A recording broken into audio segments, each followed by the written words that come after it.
পুঁটি মাছের তেল ঝাল দারুণ একটা রেসিপি, দুর্দান্ত হয়। পুঁটি মাছ নিয়ে নিয়েছি 250 থেকে 300 গ্রাম। এর সঙ্গে আদা, রসুন, পেঁয়াজ কুচোনো, টমেটো কুচোনো, কাঁচা লঙ্কা কুচোনো।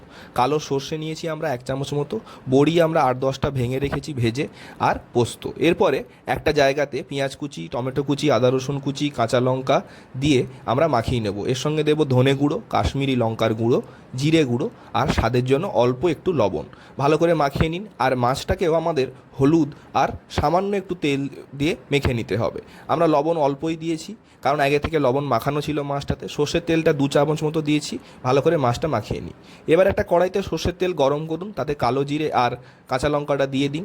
তারপরে উপর থেকে একটু রসুন কুচি দিয়ে মশলা মাখাটা দিয়ে দিন। উপর থেকে মাছ দিয়ে এবারে জল দিয়ে চাপা দিয়ে দিন। 15 থেকে 20 মিনিট এইভাবে রান্না করুন। তারপরে তুলে নিয়ে বড়ি আর পোস্তটা দিয়ে আরও 5-7 মিনিট ভালো করে কষিয়ে নিন। দেখবেন রান্না তৈরি হয়ে গেছে। নামানোর আগে গরম মশলা দিন, নামিয়ে গরম ভাতের সাথে খান, দারুণ লাগবে।